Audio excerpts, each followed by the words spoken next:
one of the most common problems I'm sure other parents face, I face a lot, is my child just doesn't eat vegetables. Okay. And making him or making her eat is a big task, so to say, right? So should I not focus and tell the child, hey, you're not eating properly, you should eat? How to tell them? How do I, I have to point out that she is not eating right. Not just Why? that. Why do you have to point out that the child is not eating vegetables? Because eating vegetables is very important, no? Okay. What would happen if the child doesn't eat too much of vegetables? You won't get the proper diet. And what will happen if I don't get the proper diet? Vitamin deficiency, I wish your parents were here and I could actually ask them how many of these little kiddies actually had vegetables and a balanced diet. Okay. What I'm trying to say here is, okay, all said and done till now, but one of the biggest things is, can we accept the child the way the child is? Can we say to the child, okay, you do not like this vegetable, I'm fine by it. What do you think will happen then? That's something like talking about lunch daily is a issue. Lunch, dinner, breakfast.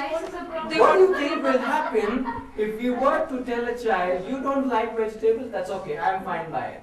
But then they'll every day keep on insisting that they don't want to eat vegetables. Sure, I'm saying every time I say, you do not want vegetables, no problem.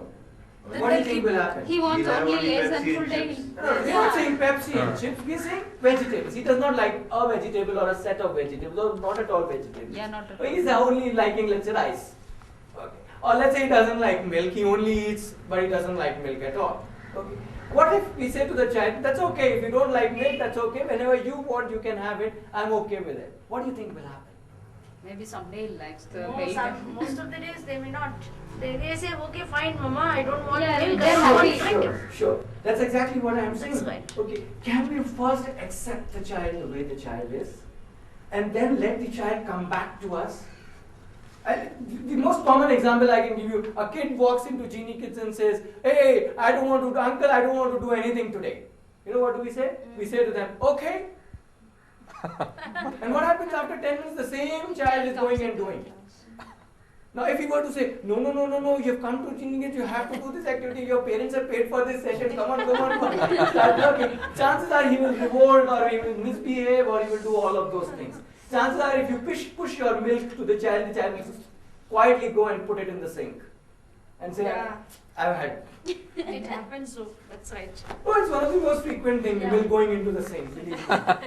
What I'm trying to say is that, yes, your child may not have milk, yes, your child may be a little deficient in, let's say, vitamin B2, okay, but what's important is that the child will not be deficient in self-esteem. That the child will actually feel good about himself because he is accepted and respected the way he is. His own being is what is being accepted, and that's why acceptance is so important. You know. And as you are very rightly saying, that once we are accepted, we are actually far more ready to do things. We are far more open to experiment. We are far more open to jump into the other side, which we know. A simple example is you put all the food on the table and say, whatever you like to eat, you eat.